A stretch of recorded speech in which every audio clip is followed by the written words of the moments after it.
Hello and welcome to episode 6 of series 3 of the Engaging Internal Comms podcast. This is the show for employee engagers and internal communicators who like to keep up to date with all that is new in our profession.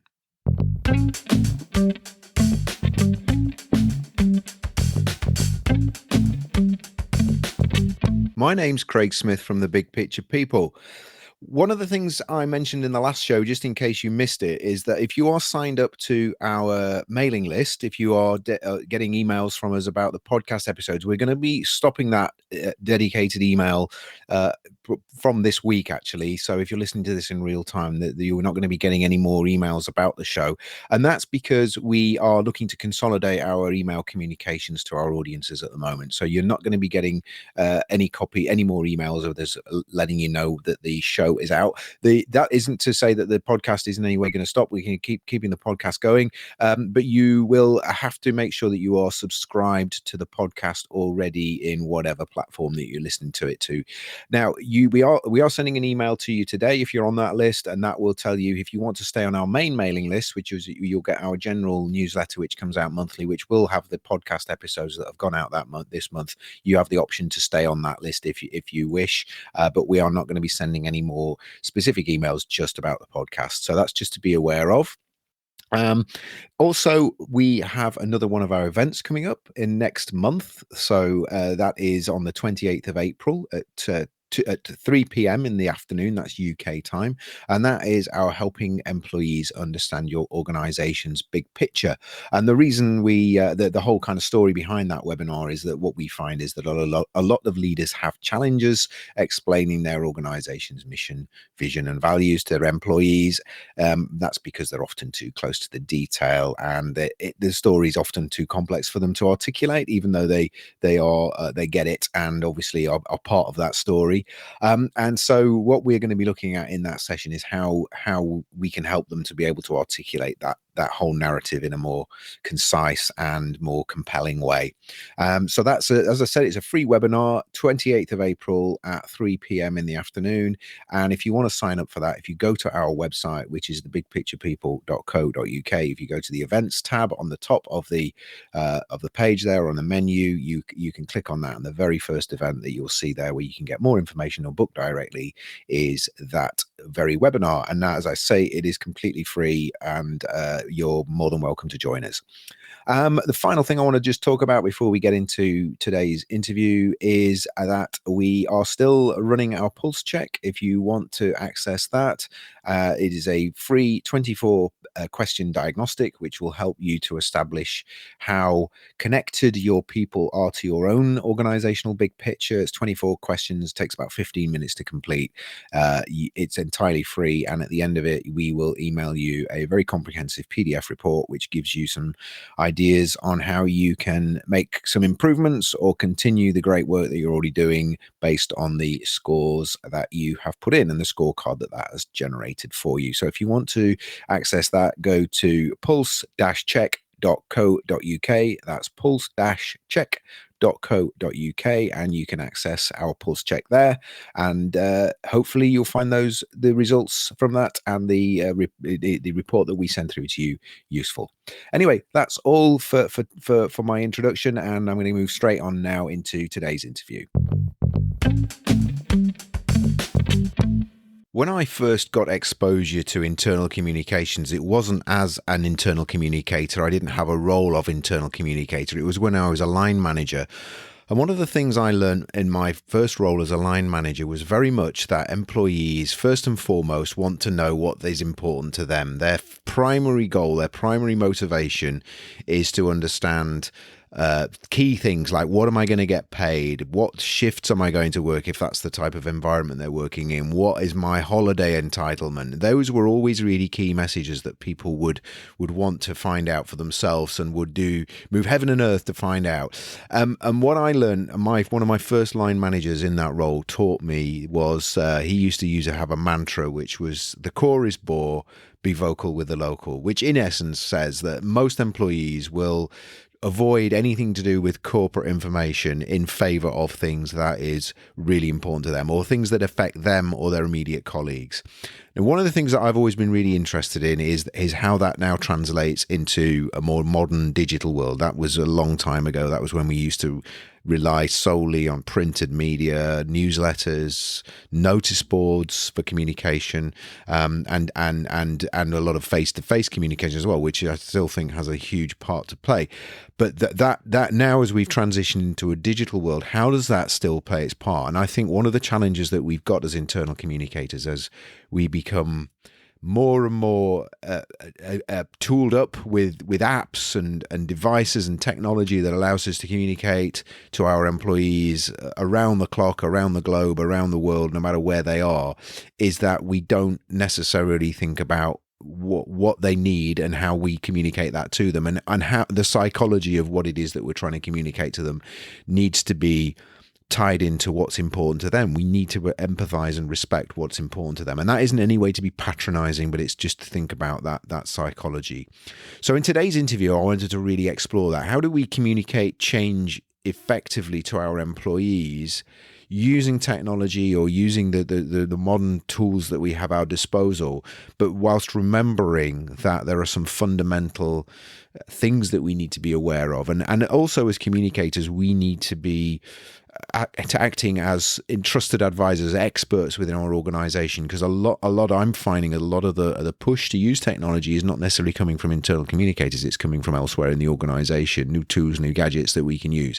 So today's interview is with someone who's actually created one of these very useful tools that organizations can use from an internal communications perspective, but has come in from an enlightened perspective, which I think ties in with the premise that people want to be communicated what is important to them, and then they will give you the time to listen to and be communicated to regarding the messages that you're looking to get to them, the more corporate side of the messages. So that's what we're going to be looking at in today's interview, and I hope you find it an interesting conversation. My guest today is Sean Nolan. Sean is chief at Blink, which is a new category of enterprise software that enables companies with large frontline workforces to dramatically improve and modernize their business by moving into more engaging and fluid ways of working. Sean has worked for organizations like BSkyB and was the co-founder of Tomorrow Communications, where he worked with clients such as EasyJet, Fidelity, RBS, Barclays, Deutsche Bank, Standard Bank, Vodafone, EE, Sony, Cisco, Sky, Ladbrokes, and the Ministry of Defence. Hello, Sean. How are you? Hi, Craig. I'm great, thanks. Fantastic. A really long, impressive list of clients that you worked with there in the past. For our listeners, where are you in the world today? Where are you positioned? I know you said you were in the States last week, but where are you today? Yeah, I've just got back to the UK, so I'm in London today at our offices just in Shoreditch. In Shoreditch, fantastic, excellent. So I gave a bit of my your introduction there as taken from LinkedIn, but I'm sure there's more to that story than I said. So tell a little bit about your career, and more importantly, what you're doing now and what Blink is doing. Yeah, of course. So I'm actually a network engineer by trade. When I first graduated from university, that was my first job. Although I was very lucky at that time. My first boss when I came out of university was an Irish guy, and about a year later, he sort of said to me, pulled me to the side, and sort of said, come on, Sean, how about we go and do this ourselves? And he was going off to start his own company, and luckily for me, took me with him and took me under his wing, and that was the company Tomorrow Communications that we grew over about 9 years to over 200 people, serving all those clients you just mentioned, and that's really when I got interested in this area. I guess that company, our workforce was all completely remote and distributed. We'd meet people for 4 hours on the first day they started face to face, and then we'd never see them again effectively. So how to build a really strong culture, how to engage people, how to enable knowledge sharing, how to ultimately run an effective business, but also the guy Tommy who started that business was incredibly people first, so Right, he was right. very keen that we ran a people centric organization. So ultimately, we had to, through necessity, we ended up hiring some developers and building our own software to enable us to do that at scale, and that's kind of really where I got interested in the whole employee engagement and just sort of tools for remote workers. Okay, so Tomorrow Communications, that was like an app based or a technology based communications methodology or approach or system, was it? Yeah. Yeah, no, I'm not very good at naming companies. If you haven't already noticed, so no, it was a professional services firm really. So we provided Right, people, right. but what we ended up doing internally was building our own software. That really digitized our culture, I guess you could say. I think these Okay. these days you might call it an employee experience kind of suite of software, but no, the company itself was very much a people business, where we hired engineers and sent them off sort of onto I customer see. sites. I see. So you were Yeah, using the technology to communicate with your own dispersed workforce rather yeah, than we for you. built our own I get. technology to Yeah, yeah, communicate with our yeah. own workforce. Right. Absolutely. Okay. Okay. So how does that then link to what well, I mean, probably easier if you explain. I explained in my introduction about your business Blink is a new category of enterprise software. Tell us a little bit more about that. What does that mean, and what does that look and feel like for the people who are using Blink at the moment? Yeah, so a good example of that would be bus drivers in London, for example. Mm, The majority of those would have Blink on their personal smartphone, so it's a mobile app. And inside of that app, the idea is it's a one-stop shop, so it's everything they need from communications and engagement through to things like pay slips and accessing their schedules and their rosters, mm, filling out forms for things like requesting more uniform or swapping shifts or booking holiday, those types of things. So, mm. hopefully providing that kind of digital hub that gives them a voice, makes them feel part of the organization, but also provides a super high level of convenience, that hopefully gives them back a few minutes of their day. Yeah. Okay. So it's a single sign-on integration platform where people can access a whole range of things that they would normally have to, do lots of different ways of getting that information and doing those things, those tasks. You can integrate it all into one place. Yeah. Yeah, exactly, Craig. So the key thing here is for most of that functionality, like we don't provide that ourselves. Mm, So what we do is we bring together all the different systems that an enterprise might already have right. or want to have and deliver to frontline workers, and sort of package it up so it's accessible, as you said, via single sign-on in one mobile app. So Yeah. frontline workers only need to download and install one app, versus trying to download and install 6 or 7 apps for different functionality. Yeah. And Okay. in doing that, basically we get incredibly high adoption and incredibly high engagement with the application, and that enables us ultimately to be able to reach those workers in a softer way as well, so we can give them a voice and give them a sense of agency in the organization. Okay. Okay. So are most of your clients and their employees then what you've said there is kind of remote or away from not based at a desk, I guess. So I know not in this world that many people are based at a desk, or if they are, it's their home desk, but they're kind of more naturally their roles are dispersed even in a non-pandemic world. Yeah, absolutely. So our customers would have a large frontline workforce, typically sort of over 70 or 80% of their workforce. So that can be, healthcare, people like Mm, nurses and doctors in hospitals. It can be in transit, so bus drivers or train drivers. It can be in manufacturing or facilities management, mm, or logistics. Those kind of industries where people are mobile for a lot of the day. They're probably remote. They might not have a workplace email address or workplace device. mm, So previously they might have relied on paper notice boards, paper forms. They get their information probably via word of mouth or rumor over a single source of truth. mm. Oftentimes, so yeah, very much kind of those organisations where it's not for you or me maybe who sit behind a laptop for most of the day. It's Yeah. it's for Yeah. it's Yeah. for, it's for the real workers. And oh yeah, well yeah, not often a forgotten group. I mean, we've covered them on previous episodes, and I think it's always an area that's worth revisiting. From there's never I don't think you can ever cover it off. And I think distributed, non-desk based. I think we've called them in the past like offline workers. Yeah. And I think we'll maybe talk about this a little bit more. I think even some of them that might include people who I've worked in factories before where people don't have their own login account. They don't even have an email address in some cases. But I mean, I guess it's easy for us to sort of jump to conclusion that everybody kind of knows what those challenges are. But what are some of the challenges of communicating with people who are not conventional, sit in front of a laptop or a desktop? What are some of the issues that an app and or what that anybody who has those people working in their organization needs to be really thinking about in terms of making sure that they're switched on, engaged, know what's going on, feel connected to what the organization's doing, and then maybe we can talk more specifically about how we as communicators can overcome some of those challenges. So what are some of those challenges for offline non-connected people, as it were? Yeah, well, I think the first thing that comes to mind, I imagine for most people, is obviously it's practically difficult to reach. The customers that we work with have probably tried different things or currently use multiple channels. It might be SMS, might be a newsletter in the post. It might be sort of toolbox talks where get people together at the start or end of a shift. There's digital signage. Lots of different ways that people are trying to disseminate information, and definitely having a mobile app that has very high adoption is just cut through a lot of that complexity.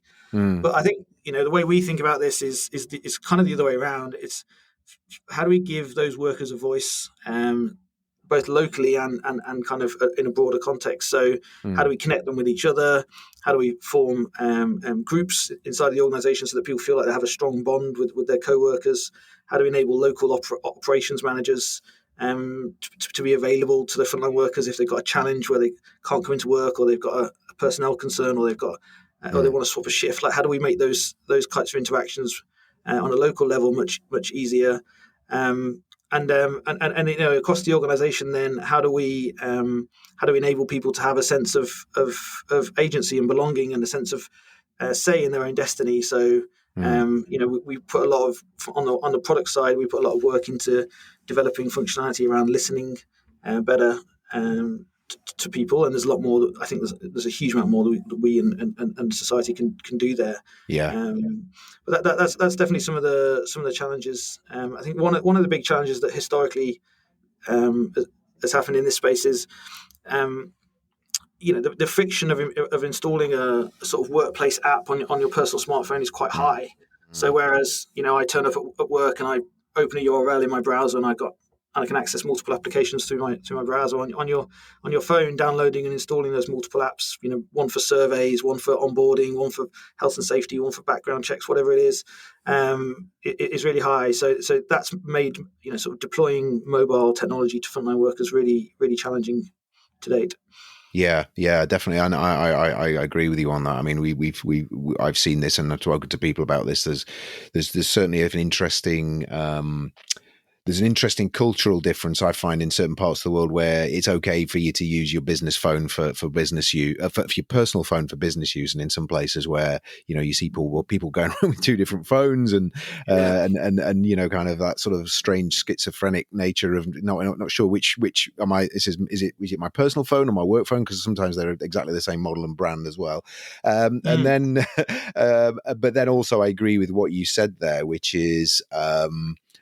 I think it's very difficult for people when they've got, they're potentially going to have to upload lots of different apps to be able to interface with all of these things. So, and I think that's one of the things that you talked about was that, getting people to and I know it's a pain in the backside to have to do all those things as well. So I think what interested me when we spoke about this a few weeks ago before we were planning this interview was that what you'd said, and I think this is a really important lesson for anybody who's planning any communications, obviously whether it's with an app like yours or anything, is to kind of piggyback the kind of messages that you want to get out there, the ones that are kind of a bit more push and not as much pull, on the back of the pull messages. So, for example, I always taught, working in a manufacturing environment, that you could hide it in the darkest recesses of the factory about what shift pattern people were working, how much they were getting paid, what overtime was available next week, and they would find it. Whereas if you wanted to go and sort of tell people about, the company strategy or the company vision, people would kind of hide away and you could never find them. And it was that idea of piggybacking the stuff that people aren't always as receptive to, and we do need to kind of put it out to them on the stuff that they will find come what may, and just making it really easy for them to do this. So I think that's one of the philosophies behind your app, and I think, as I say, is a transferable not sort of thing. So how did you come at that, and is that a fair kind of assessment of what you do and how you do it? Yeah, definitely. We talked at the start about kind of my journey to this point, and in my last company, when we were building that software internally, the key thing we learned was starting with solving problems and challenges that our workers had was how we built goodwill. That's how we introduced this app as a daily habit. That's how Mm, we added value to their lives. And by doing those sort of things first, so that might be giving them one-click access to pay slips. It might be giving them one-click access to timesheets. It might be giving them one-click access to their benefits. But by putting it all in one place, that becomes somewhere they go every day. mm, And as you said, you can if there's shifts available or overtime available or other things that kind of interest people, putting those in that place as well, that creates a great opportunity to be leveraged, where of course you can then start layering in additional functionality, additional communication styles or types, whether that's the company kickoff or whether that's a new initiative you want to promote, the fact mm, that you've got somewhere that people are going every day, that digital hub. But I think really, starting with that kind of jobs to be done framework, so really thinking about your workers' daily lives. What are they trying to achieve? How are they currently achieving it? And is there a way you can make it easier for them or take friction out of it? That's the right way to kind of start thinking about this problem. And then mm, I think once you start doing that and you start um, taking out minutes or tasks out of their day and making their lives easier, then they're going to want to engage with an app. They're going to want to mm. engage with your messaging. They're going to want to engage with other things that are going on inside of that sort of digital portal, that digital world, that digital employee experience, whatever you want to call it. But yeah, ultimately, we approach this very much from a frontline workers' daily life, and how can we make it easier? How can we use technology to save them time? Yeah, and I think it is a really important transferable thing, and it's that it goes beyond just what's in it for me, but really thinking about. I think it is multiple elements to me. It's like a trusted source of advice is always of information is a really good place then to be able to put these kind of more deeper, more corporate messages perhaps that you want them to absorb.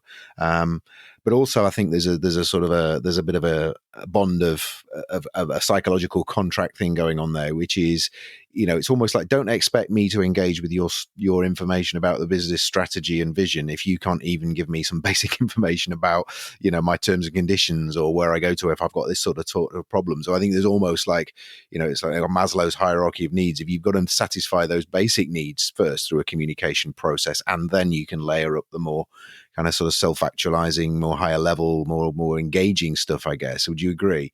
Yeah, exactly. I was talking to a CHRO of a large US healthcare organization last week, and they were talking about it very much about reaching people where they are. And I think that's a great Mm, phrase because it alludes to both the practical element of where they are, being normally we all spend too much time staring at our personal smartphone screen all day. mm, mm, But it also alludes to a more sort of psychologically, like where they are in their daily life. They've got a lot going on with family, with their own lives, and top of their mind might not be to check their company news feed to see what the latest is happening inside the company today, but mm.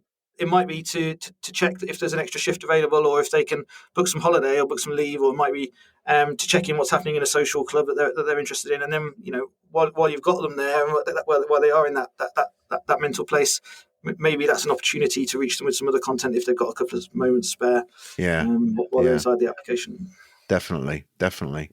One of the things we were talking about when we had our pre-interview chat, we were talking about the fact that technology has democratized communications, in that it's made it very easy for us all to become publishers and our own, like my podcast. I'm a kind of podcaster now, which I couldn't have done. I could probably have done it 10 years ago, but it would have been probably Yeah. a lot of friction.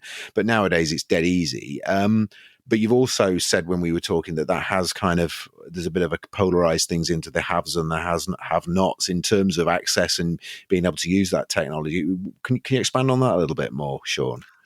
Yeah, I think you kind of alluded to it really, but there's never been a time when us as kind of desk-based workers, if you have a laptop and you're connected to the company on it, you've never had so much information. You've never had so many tools. I mean, arguably, probably too many. You've never Yeah. had so many communication channels, and you've never had and that's that started with things like email and intranets, but actually now is far more multidimensional, especially with sort of peer-to-peer collaboration and teams able to be spun up very quickly and swarm around issues with a whole plethora of different tools and technologies, and that's been very empowering. And obviously we've seen a sort of transformation in organizational design over the last kind of 20, 30 years, to far more decentralized, agile teams that are far more autonomous. I think if you then look at the people who don't have those laptops, don't have those tools, don't have that information, who don't necessarily, their working lives haven't transformed in the same way. Now, I'm not saying they should transform in the same way, but actually, giving those people access to better information, better tools, giving them more, empowering them more to be autonomous, to make decisions themselves, to have a sense of agency, to have a say in their own destiny at work, I think can be equally as empowering, and that's definitely part of what sort of drives us here at Blink is that that transition that we see happening on the front line at the moment. Yeah.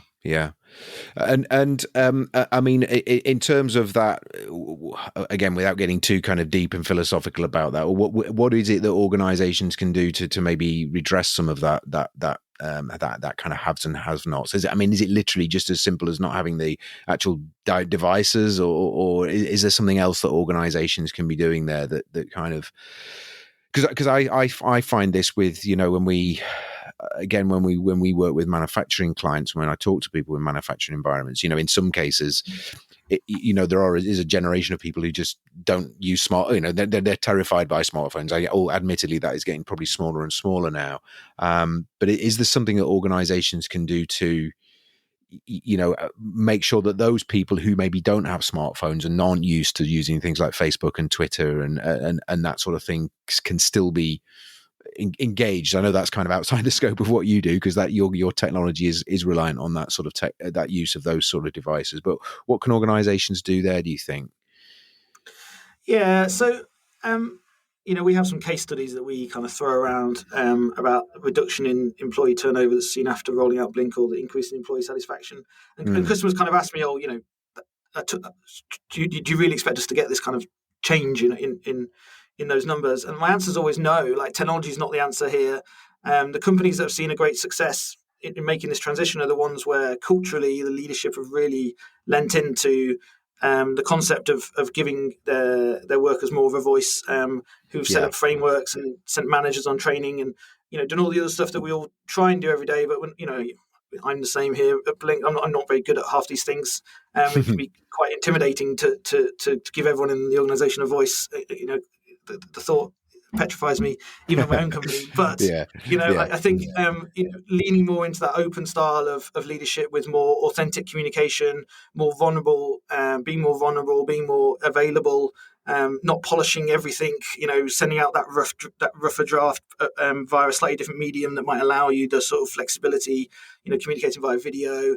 I think just breaking down some of these sort of historical barriers of very structured, very corporate, quote unquote, styles of communication that we all sort of fall back on because they're very comfortable.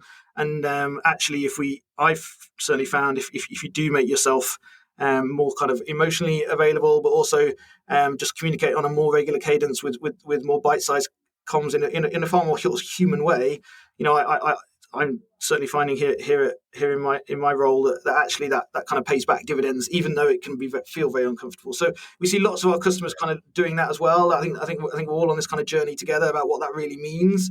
How far do you go? Like, sometimes you go too far, and like, there's not necessarily the social norms set up to understand always what's okay, what's not okay, and how you draw that line. And things like moderation of content at a digital level can be difficult as well, and all these sort of other challenges that you start uncovering when you go down this route. But yeah, I think most of our customers are on the same path, which is how do we form a sort of deeper bond between sort of what traditionally would have been kind of managers in inverted brackets and the frontline or workers, and kind of all come together around the company problems, the company mission, and ultimately around your customers, or around the community you're trying to serve. Yeah, definitely. Just one other thing that we talked about, and again is an area we've covered before, which is this idea of, well, what should internal communicators really be prioritizing in terms of their own development and focus. And I think you've probably seen this as well. Is this sort of that we have seen a big shift or a fairly sizable shift anyway over the pandemic, where we've seen internal communications people sort of rising to the fore and really stepping up and being seen as, that kind of trusted advisor role. Mm, But I mm, think we both agreed when we discussed this, because we have similar touch points with internal communicators, and that obviously we have that ability and benefit sometimes to be able to step back and kind of compare and see what people are doing. But I think we both agreed that we strongly advise communicators to be looking to facilitate and communication between employees, rather than just be the communications department, i.e. the corporate megaphone, and actually making sure that communication, like you just said there, is happening at all levels between line managers and employees, but also, on a controlled basis between employees as well. Now we've got all this technology available to us. What are your thoughts in terms of that transition of kind of corporate megaphone, and I'm using that deliberately, sort of provocatively, to corporate internal trusted advisor, change agent, able to use their communication skills to facilitate communication, rather than just being the only people who do communication, if you know what I mean? Yeah, it's a great question. I mean, we've just been through 2 years where there's probably been the volume and the velocity and the intensity of the workload for internal communications has never been higher. Mm, Um, and coming out of that, what's good about that, if I can draw a positive out of that, not to diminish any of the challenges, is I think the role that internal comms play in certainly in most of the organisations that I see has only been sort of increased, and as you said, moving far more from a back office function to someone who's sort of shoulder to shoulder with the executive team and the leadership team, sort of helping craft that message. mm, I think what we see a lot of, as you just alluded to, is this kind of move from creation of content being the job of internal comms to more curation of content, so yeah, curating stories that are already out there. And I think this very much ties into the trends that we all kind of know about in society around everyone being a creator, as you've said. The best content ultimately can come from anywhere, and actually, the best ideas can also come from anywhere. But the challenge is just how do you curate that into something that kind of is aligned to your goals of the organization, to the values of your organization, and ultimately bring those kind of authentic stories and lead with those. Like, we all know that stories resonate more than other types of messaging. So, if you can find great examples already in your organization of things that are going well, or things that you want to call out as kind of models to be adopted, then that's kind of becoming more the job of internal comms over creating the content in the first place. And we definitely see that happening at the same time as kind of leaders also picking up the baton and wanting to communicate more. But we all need help with that. Like, yeah, I need help. Going on. I'd love to go on some training about how to be a better communicator, how to write better, how to talk better, how to share better, how to inspire action better. And I think you're increasingly seeing internal communications being that trusted advisor who's able to sort of push the leadership team in the right direction around yeah. improving some of their own skills. And that's definitely something I think everyone's working on. Yeah, I mean, I know, a lot of the professional bodies for internal communicators, Institute of Internal Communications, that I'm involved with, but also the IABC. I know they're all really pushing an agenda of a competency framework that really pushes people outside of that traditional publishing, copywriting kind of thing that can be comfortable, but I think will ultimately probably become obsolete over the next 10 years or so, as technology starts to get better at writing content for us, which is definitely happening. I know it's happening in journalism anyway. Um, just moving really to a conclusion, Sean. I think we good with your perspective, because you have obviously you have your own platform and your own business, which I can understand is a your kind of focus. But I know, like me, you probably see lots of different things, and you can recognize different things. So I think we're going to be facing, if we've not already been through a huge amount of change over the last 2 years, I think the next 5 years are probably going to be even more disruptive, not necessarily because of pandemics, perhaps, but because of the aftermath and the fact that we've kind of opened the Pandora's box in terms of how we can work now. What do you? This is kind of a bit of crystal bally, but what are your thoughts in terms of? It might be kind of just repeating what we've just said, but what organisations and communications professionals really need to be able to do over the next 5 to 10 years in order to be front and center of this sort of massive transformation that we're probably going to be seeing across not just the UK and Europe, but across the world, and what that the role that comms plays in that, I guess. Yeah, so I think the hardest thing is just going to be cutting through the noise, and I say that as someone whose app can have too much noise in it in and of itself. So we definitely think about this problem a lot. The sheer volume of, as you lower the barriers to everyone contributing to a conversation, obviously the sheer level of noise goes up. So I think about that probably in two ways. Like, one is, how do you create memorable content, campaigns, messaging that's kind of very aligned to the organization's mission, that's very memorable, and that's very evergreen, and that can really kind of rise above that noise in and of themselves. And I think the second thing is then just, how do you kind of curate the rest of the content in a way that's kind of, again, aligned to the organization's goals and aligned to its values, in a way that kind of starts drawing together themes, or drawing together different types of topics in a way that's easily consumable or digestible, so that ultimately, a frontline worker or anyone in the organization is able to consume that content in a more memorable and slightly easier to consume fashion. So I think that signal to noise ratio is going to be the sort of the number one problem that's going to get probably worse before it gets better. And that's certainly something that we're spending a lot of time thinking about.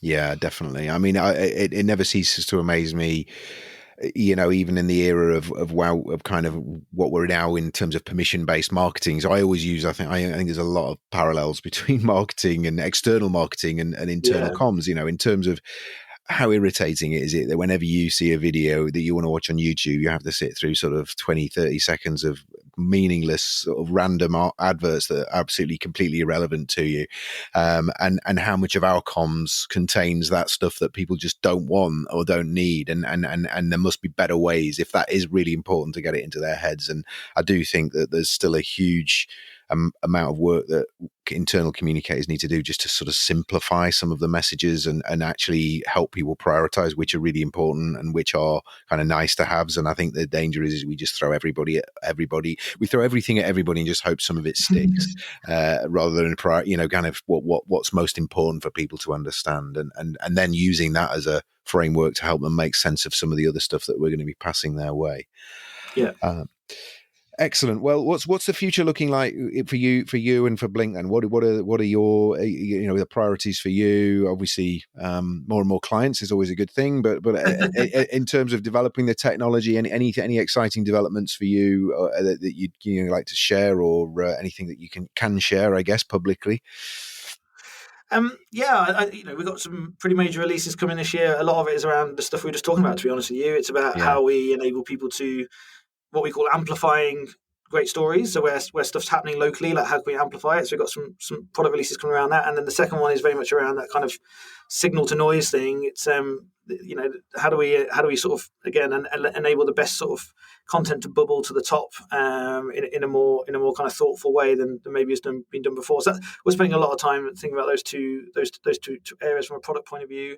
And then elsewhere in the business, it's just recruiting. To be honest with you, Craig, we're trying to triple headcount this year. So trying to bring lots of great people into the business. Oh, fantastic. Well, good luck with that. And on that note, if anyone would like to not necessarily reach out to you to apply for a job, but they might do, but anybody wants to get in touch, if anyone wants to get in touch with you, I was going to put your LinkedIn profile into the show notes. Anything else that you'd like to just signpost people to, just in terms of you or Blink, or if they are interested in applying, anywhere that we need to send them to? Just head to our website. It's joinblink.com, JOIN blink.com. Okay. Find everything there. Love to hear from you. Yeah, we'll pop a link into that, and if anything else that you think of afterwards, Sean, or if Sender thinks has anything that she wants to push through to us, well, we can pop that into the show notes for you. Just make it easy for people to find those things. So. Look, Sean, that's been absolutely fantastic. Thank you so much. Really, really interesting insights, and I know our audience are always really keen to hear about technology and how you can use technology. But I think what you've done for me and for us is to really kind of give a thoughtful side to that, because I do think there is a lot of technology that's being used, but not always necessarily in an optimal way and in a very thoughtful way. So I think what you've indicated there are some sort of timeless principles that I think apply to apps or to even to more conventional forms of communication as well, I guess. So that's been really helpful. So thank you very much, Sean. No worries, Craig. Thank you for the opportunity, and thanks for the time. It was great to talk to you, and great to do this. I haven't done many of these, so I hope it was somewhat useful. Excellent. Really good. Really good. Thank you, Sean. Take care. All the best. All right, mate. Thanks, Craig. Take care. Bye-bye. Cheers. Bye-bye. So, thank you for listening to Engaging Internal Comms. Hope you found this episode useful. We'd love to get your feedback and thoughts about the show. So, and now also any questions or ideas that you've got for things you'd like us to cover in future episodes. So you can email us at info@thebigpicturepeople.co.uk, or you can get in touch with us via the contact form on our website, which is engagingic.com. Also, you'll be able to sign up for our mailing list there, and we'll send you relevant news about the show, new episodes, and also anything that we think you might be interested in when it comes to internal communications or employee engagement. If you like the show and you haven't already done so, please subscribe to it via your podcast service. And also you can subscribe to it via the links on our podcast page, which again is engagingic.com. If you know anyone else who might be interested in the show, please distribute it to them. Please let them know about it. We want to try and grow a community of people here who are contributing to the show, giving us new ideas for episodes and things that you'd like to cover in future. So thank you very much.